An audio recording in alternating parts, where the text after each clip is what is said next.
Welcome to my YouTube automotive channel. In today's short video I will show you how to replace the door switch assembly on a 2011 Dodge Grand Caravan. This video applies to Dodge Grand Caravans made from 2008 all the way up to 2020.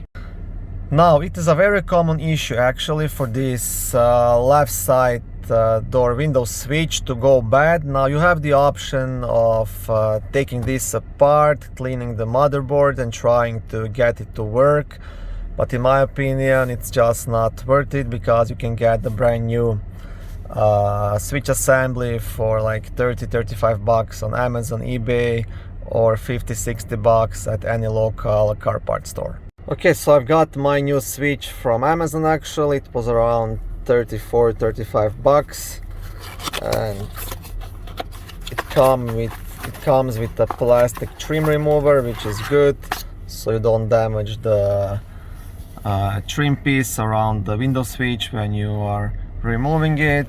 And here's the piece. So like I said, the easiest way is just to completely replace it and not wasting time on trying to fix this one button.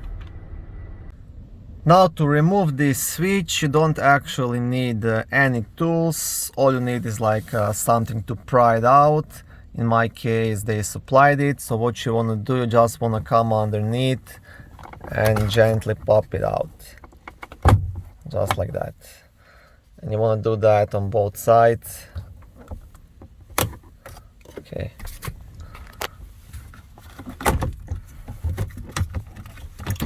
And that's pretty much it. Okay, so once you have the window switch assembly out, all you have to do, you have to disconnect two wires, two connections. Now to do that, there is like a clip on this side which you have to push on both of these connections. So just push it here and pull that wire out, and the same thing on the other one. You just want to push onto it and remove it. So I'll try to zoom it in so you can see. You want to push onto this, and on this one it's pretty obvious, you just want to push onto this clip to release it. And that's pretty much it. To install a new one, what you will do, you will just connect those two wires back in at the same spots and just pop it in, and that's it. Very easy to remove and replace. Okay, thank you for watching this short video. I hope it was helpful. If it was, please like it and consider subscribing and joining my YouTube automotive channel. On my channel you can find lots of how-to videos, do-it-yourself videos, car reviews, product reviews and other similar automotive topics.